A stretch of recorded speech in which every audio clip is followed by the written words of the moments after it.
Hi, my name is Teri Gibson, and I am a Total Eclipse trainer.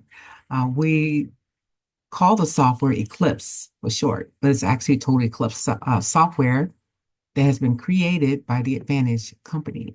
And today I would like to share with you a little portion of my morning about the Eclipse software. All these colors mean something, right? You know, this word May could be the capital M for the month of May, or it could be like we see here, you may. Um, I put in punctuation.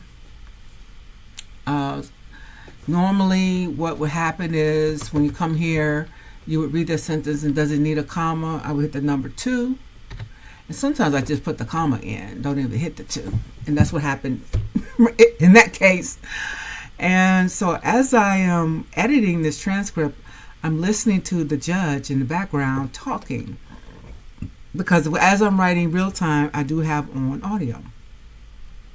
Because I was a court reporter for many, many years, writing down charges from the judge is my sweet spot, is my strength, one of my strengths, the jury charge. And so I'm just gonna, if you see the cursor going down, that's going down because we have short keys, we have macro keys. I'm hitting the letter K and I'm keeping my hand on the keyboard. J is going to the left, I goes up, L goes to the right, and so that's how I'm moving around in the keyboard so quickly and fluidly. And so as I read or listen to the audio, I can make corrections. So right here, I'm going to touch the letter I, or I should say the letter K, and go down. Let's see where I'm at in this. You may give them the trial schedule and how long your jury service is likely to last. But, see, that punctuation is right in there. Our translator is so beautiful that we can define our words with punctuation. So let me show you what that looks like. We're going to go to our dictionary. And when I open up my dictionary, oh yeah, let me tell you one other thing before I open the dictionary. Over here to the right is the steno note, so it tracks with the cursor. So right now the cursor is on the letter B for but, and you can see the PW is the letter B and U is the word but. In order for open my dictionary, my main dictionary, and you're going to see all these things that I have. These are conflicts. I want the system to help me get these commas in so that when I'm proofreading or someone is editing the transcript, it would automatically be chosen by the translator. And as you can see, this is the steno outline, and then this is the definition. So that you see this better. We can see that. Let's see, we can put this down. We put this slash here, the word but, and then we put this curly brace, the comma, and the end curly brace in the word but. And that's how we define the conflict inside of our dictionary. We can see some little things about it. It says here this is standard language. The AI data that with context is 126. It was created November 11, 2024. It was modified 25 January 28, 2025, and it was last used February 4, 2025. Okay. Now we could put comments in here if we wanted to, and then we can, that's it. So that's how that happens. And if you can see in my dictionary, I do have some other things. Like here, the word building can be lowercase building, or when there's a building in a number, I usually want that B capitalized. So that's what's happening in the background. As a stenographer is writing real time and we are interacting with our software, our translator is making choices. So all these things that you see in blue means that the translator makes some choices. As I'm editing, in order to, let the translator know, what, you did a good job and it's correct, I can, as I'm editing, if I want to, I can also, click on numbers as I go through, and you see how it changed color. It changed color, saying now that's picked, and it's reinforcing the translator to understand that that was the correct choice. Many times I will edit and not even hit the number ones or the twos. I would just continue, just pass on through. If it's correct, I just let it be. So that will kind of slow you down, right? If you were to keep making choices every time. So what I normally do is, if the translator made the wrong choice, then I will correct it by hitting the number one or two, whatever's appropriate, at the bottom of my screen.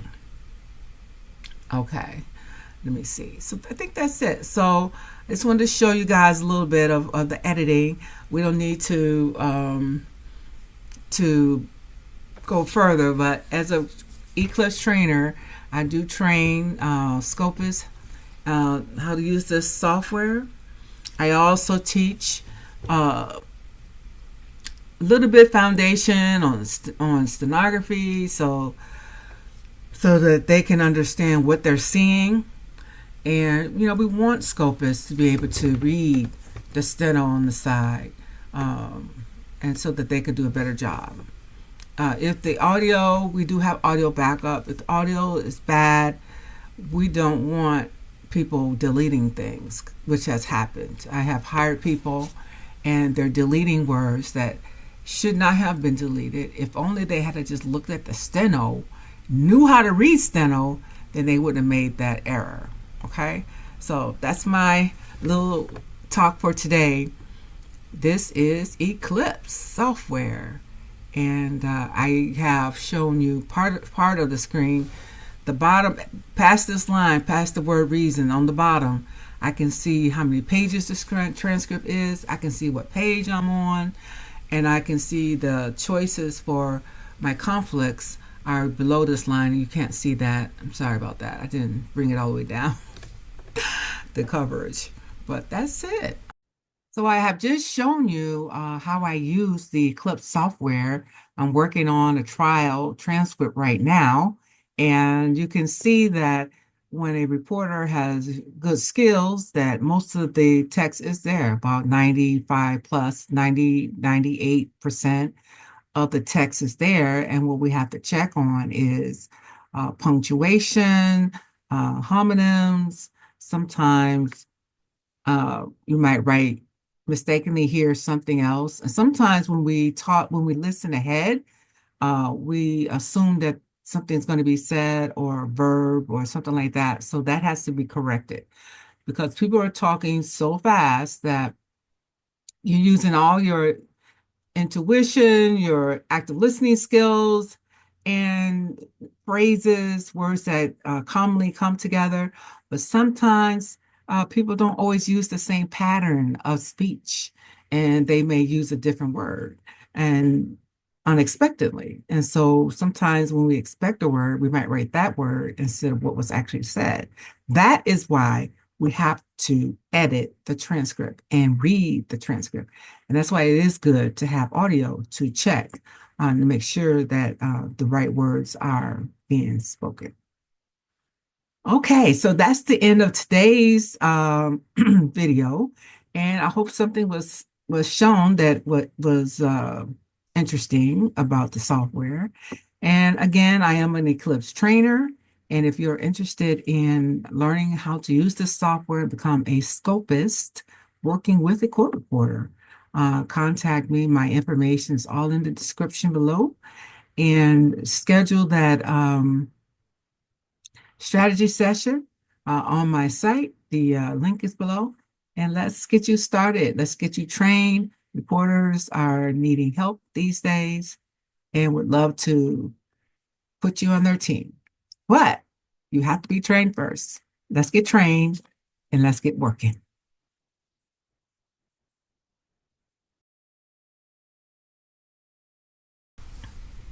Thank you for watching, and I will see you in the next video.